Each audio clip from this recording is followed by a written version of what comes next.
Exercise 1.3 question number 3. For the given sets verify the following laws through Venn diagram. कौन कौन से laws हैं? Associative law of unions of set. Associative law कौन सा है?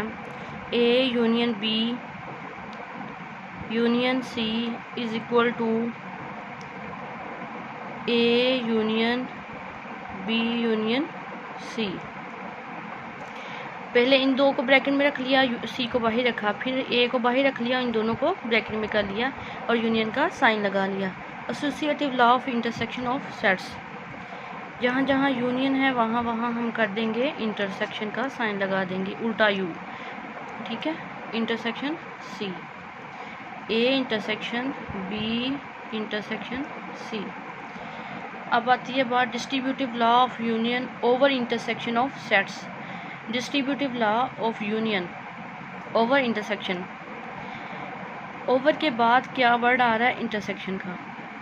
मैंने आपको क्लास में भी बेटा बताया था, ओवर के बाद जो वर्ड आएगा उसे हम ब्रैकेट में रखेंगे. ब्रैकेट में रखने से मुराद है A union B intersection C. ठीक है. ए यूनियन ब्रैकेट के बाद, ओवर के बाद क्या आ रहा है? इंटरसेक्शन. तो इंटरसेक्शन का साइन हम ब्रैकेट में लगाएंगे. तो इसको हम खोल लेंगे. A union B, A union B, A union B तो लिख लिया. उसके बाद क्या आ रहा है? Intersection. Intersection A union C. A union को बी के साथ भी लिख लिया, उसके बाद इंटरसेक्शन आ गया. ए यूनियन को सी के साथ लिखना, ए यूनियन सी. इसी तरह distributive law of intersection over union. Over के बाद क्या आ रहा है? यूनियन. तो ये ब्रैकेट में क्या आएगा? Union. A intersection B union C. इसको खोल लें. A intersection B, A intersection को बी के साथ भी लिख लिया, उसके बाद आ गया यूनियन, ब्रैकेट करनी है इसे. A intersection C, A intersection C, A intersection B, फिर क्या आ गया? Union, A intersection C. Question number third का फर्स्ट पार्ट है A part. A B C हमें 3 सेट्स गिवन हैं और उसका बी पार्ट है एक्स सच ए है, x such that x belongs to G. G mean integers 0 ± 1 2 3 ± 2 ± 3 ओ and 8 less than and equal to x, x less than and equal to 25. अब equality आ गई है, हम 8 से 25 तक लिखेंगे. बी है Y such that V belongs to Z यानी integer and -2 less Y less than 6. अब देखिए इक्वलिटी यहाँ पे नहीं आई, -2 भी नहीं लिखेंगे और 6 भी नहीं लिखेंगे, यानी हम लिखेंगे -1 से बड़े और 6 से छोटे. सी में है Z such that Z belongs to capital Z and Z less than and 8. हमने क्या लिखना है? 8 या 8 से छोटे. इक्वालिटी की वजह से हम 8 लिखेंगे, 8 या 8 से लेस लिखेंगे. ए 8 से 25, बी -1 से 5 और सी में क्या लिखना था? 8 से छोटे. 8 से छोटे 8 भी आना चाहिए और छोटे भी. 8 7 6 5 4 3 2 1 0 -1 -2 सो ऑन. ठीक है. क्वेश्चन नंबर ए थर्ड का ए पार्ट करते हुए हम यूनियन लेते हैं. Associative law of union. A union B, A union B union C, A union B union C. Bracket वाला ए पहले लेफ्ट हैंड साइड ली है, ए यूनियन ब्रैकेट में है बी यूनियन सी. ए की वैल्यू, उसके बाद क्या आ रहा है? यूनियन, यूनियन ब्रैकेट लगाई, ये देखें ब्रैकेट लगाई. उसके बाद बी की वैल्यू है, बी की वैल्यू पुट कर दी. उसके बाद यूनियन आ रहा है, यूनियन लगा दिया. उसके बाद सी की वैल्यू लगाई और साथ में ब्रैकेट क्लोज कर दी. अब पहले ब्रैकेट वाला सॉल्व करते हैं. ब्रैकेट वाला सॉल्व करें तो इनका यूनियन लें. यूनियन में तो सीक्वेंस से सारे आ जाएंगे 1 3 5 6 7 9 11 12 15. ठीक है. उसके बाद ये एज इट इज़ लिख ली. इन दोनों का यूनियन लें, क्या आ जाएगा? 1 2 3 4. सीक्वेंस से हम सारा लिख लेंगे, 1 to 12 लिखेंगे. ठीक है. उसके बाद 13 14 नहीं लिखेंगे क्योंकि इन दोनों सेट्स में 13 14 नहीं है, 15 आ जाएगा. अब इसकी वेन डायग्राम देखते हैं. हमारे पास एक यूनिवर्सल सेट है ए बी सी. इनका एसोसिएटिव लॉ देखते हैं यूनियन के लिहाज से कैसे डायग्राम बनानी है. सबसे पहले आपने क्या करना है, आपने ए बी सी का सर्कल बना लेना है और आपने देखना है ए बी सी में जो मिलते जुलते हैं। सबसे पहले देखें बी यूनियन सी जब लिया, बी और सी में क्या चीज़ मिलती जुलती थी, बी और सी में क्या कौन से डिजिट थे, जो कौन से डिजिट थे को मिलते जुलते थे, कौन कौन से हैं, 3 और 9। दोनों में बी और सी में देखें, बी और सी में कौन कौन से मिलते जुलते हैं, 3, देखिए यहाँ भी 3 है, यहाँ भी 3 है, 9 और 9, 3 और 9 मिलते थे। तो बी और सी का जो कॉमन पार्ट था वो यही है ना, बी और सी का कॉमन पार्ट यहाँ लिख लिया 3 और 9। अच्छा, और बाकी बी के बी में लिख दिए जो बच गए, और बाकी जो सी के थे बचते वो सी में लिख दिए। अब सी के जो बचते थे वो सी में 6 12 भी आ रहा था ना, 15 के साथ 6 12 भी। अब आपने करने के बाद आपने देखना है अब बी जो आपने यूनियन सी लिया है इसमें और ए में क्या मिलता जुलता है, इसमें 6 12 भी है और इसमें भी 6 12 है, तो 6 12 कॉमन इधर आ जाएगा। पहले इधर लिखा था, इसको रेज करके 6 12 इन दोनों के कॉमन में आ जाएगा। बाकी जो ए के बचते हुए वो ए में लिख देने हैं। ठीक है, पहले सबसे पहले करना ये कि सर्कल बना लेने हैं, फिर बी और सी के बी और सी का देखना है कि दोनों में कॉमन क्या है, जो कॉमन आ रहे हैं वो इनके कॉमन पार्ट में लिख देने हैं 3 और 9। फिर ए का है ना इन दोनों के साथ union, A union B union C, A का इन दोनों के साथ यूनियन है ना, तो जब देखेंगे तो ए और इन दोनों में क्या कॉमन है, 6 और 12, तो 6 और 12 इधर आ जाएगा। बाकी जो ए के बचते वो ए में लिख दिए, सी के बचते सी में लिख दिए, बी के जो बचते थे बी में लिख दिए। अब यूनियन कर रहे हैं तो यूनियन में सारा पार्ट शेड हो जाएगा, यूनियन में क्या करेंगे, सारा शेड कर देंगे। ठीक है, A union B union C. इसी तरह इसकी right hand side A union B union C, A union B bracket कर दिया और यूनियन सी। ठीक है, सबसे पहले ब्रैकेट वाला सॉल्व करेंगे, ए यूनियन बी 1 to 12 आया, यूनियन हमारे पास ये आ गया।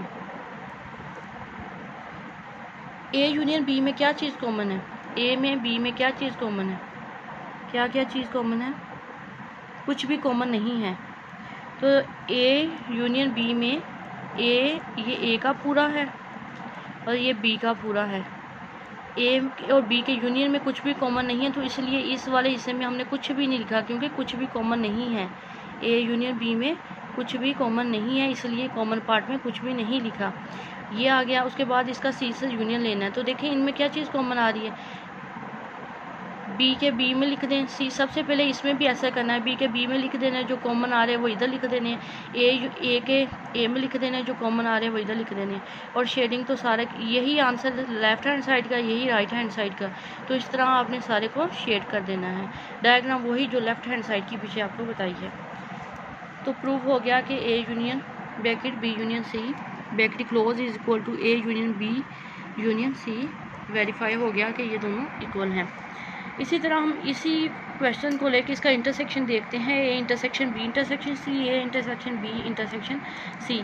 वही डायग्राम, ए के ए में बी के कॉमन वाले इधर, सी जो इसके और इसके कॉमन है वो इधर, सी का 15 वो इधर। ठीक है, अब देखें कि जब बी इंटरसेक्शन सी लिया, बी इंटरसेक्शन सी, तो क्या चीज़ कॉमन आई, 3 9। बी और सी के इंटरसेक्शन यानी बी और सी में क्या चीज़ कॉमन है, 3 9, वो लिखा हुआ है ऑलरेडी, वो इधर लिखा हुआ है 3 9। और जब इसका ए के साथ इंटरसेक्शन लिया तो कुछ भी, तो क्या सेट आया, 5 खाली सेट। देखें ए का जब इन दोनों से इंटरसेक्शन लिया तो कुछ कॉमन आ रहा है, इसमें कुछ नहीं ना कॉमन, तो इसका मतलब ये हुआ कि हमारे पास कुछ भी कॉमन नहीं है और हमने क्या करना है, शेड नहीं करना। शेड क्यों नहीं करना है, क्योंकि इस पर एम्प्टी सेट आ गया है, खाली सेट आ गया है। अब देखें कि इसका राइट हैंड साइड में सेम वही डायग्राम में, तो आपने जो लेफ्ट हैंड साइड की डायग्राम होगी वही राइट हैंड साइड की डायग्राम होगी, बस सॉल्व डिफरेंट तरीके से करना है कि इसमें इसको ब्रैकेट वाले को पहले करना और सी को बाद में। आंसर उसका भी सेम और इसका ही, यानी दोनों का सेम आ गया है, डायग्राम भी सेम बनेगी। अब इसके बी पार्ट को लेके डिस्ट्रीब्यूटिव लॉ को डिस्कस करते हैं। इसका बी पार्ट था हमारे पास, ए जो 8 से 25 था, बी -1 से 5 था और सी 8 और 8 से लेस देन थे सेट्स में ना। हमारे पास डिस्ट्रीब्यूटिव लॉ ओवर इंटरसेक्शन जो है, distributive law of union over intersection, ठीक है। हमारे पास क्या है, A union B intersection C, A union B intersection A union C. सबसे पहले इसकी लेफ्ट हैंड साइड सॉल्व करते हैं।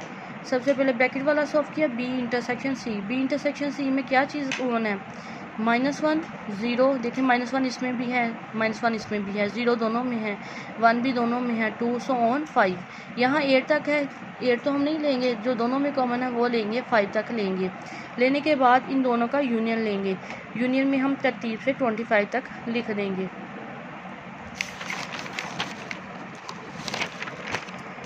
इसकी वेन डायग्राम है हमारे पास। सबसे पहले बी इंटरसेक्शन सी लिया था, ये हमारे पास सी है और ये हमारे पास बी है। क्यों, वजह क्या है, सी को हम हमने बड़ा लिया और बी को छोटा लिया, क्योंकि सी में जो हमारे पास सेट में एलिमेंट्स आ रहे थे वो सो ऑन -1 0 1 2 सो ऑन 8 तक थे, और जो हमारे पास बी थे वो तो स्पेसिफिक थे ना कि -1 0 1 2 सो ऑन 5, यानी ये छोटा सेट है और ये बड़ा सेट है। और मैंने आपको इंटरसेक्शन में बताया था हमेशा छोटा सेट आता है। तो क्या आया इंटरसेक्शन में, बी पार्ट, बी वाला। बी में क्या था, -1 0 1 2 3 4 5। बी इंटरसेक्शन सी लिया तो आंसर क्या आया, बी वाला आया, तो बी को शेड कर दिया, और जो सी के बचे थे वो सी में लिख दिए, -2 -3 4 सो ऑन, ठीक है। अब ए का बी इंटरसेक्शन सी के साथ यूनियन है। अब ए का इनके साथ यूनियन है। यूनियन में हमने तरतीब से -1 से 25 तक लिख दिए। अब देखें इन दोनों में जब यूनियन लेने लगे हैं तो क्या चीज़ कॉमन आ रही है, -1 तो इसमें नहीं है, यानी कॉमन देखें क्या क्या कॉमन है।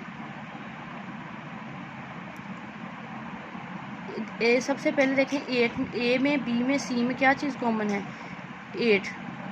8 इसमें नहीं है, इसमें है, तो क्या चीज़ कॉमन है, 8। तो जो एक कॉमन है दोनों में वो 8 इधर लिख दिया, जो ए के बचते थे वो ए में लिख दिए। और A union B intersection C, B intersection C हमारे पास ये आया है, ए का यूनियन है इस सारे के साथ, तो ए का यूनियन शेड कर दिया, ए पूरा शेड हो गया, ठीक है। इसी तरह इसका distributive law of intersection union C, union distributive law of intersection over union, intersection over के बाद यूनियन, तो ये लिखेंगे A intersection B union C. A intersection B, इसका आप मैंने इसकी लेफ़्ट हैंड साइड करवाई है, आपने राइट हैंड साइड करनी, सेम यही डायग्राम बनेगी। अब मैं इसकी राइट हैंड साइड करवाऊंगी, आपने लेफ़्ट हैंड साइड खुद करनी है। राइट हैंड साइड हमारे पास है A intersection B union A intersection C. A intersection B bracket close हो गई, union union A intersection C. जब इन दोनों का इंटरसेक्शन लिया तो एम्प्टी सेट आया, क्योंकि दोनों में कोई चीज़ भी कॉमन नहीं है। इसी तरह इन दोनों का इंटरसेक्शन लिया तो क्या चीज़ कॉमन आई, 8। तो हमारे पास आंसर क्या आया, 8। देखें कि डायग्राम वही बननी है, डायग्राम सेम वही है। बी वाले बी में और सी जो बचते थे वो सी में लिख दिए, ए वाले ए में जो कॉमन है वो 8 है। तो आंसर हमारा क्या आया, 8। तो बस हम किसको शेड करेंगे, 8 को शेड कर देंगे। ये थी हमारी एक्सरसाइज 3.1.3 का क्वेश्चन नंबर 3।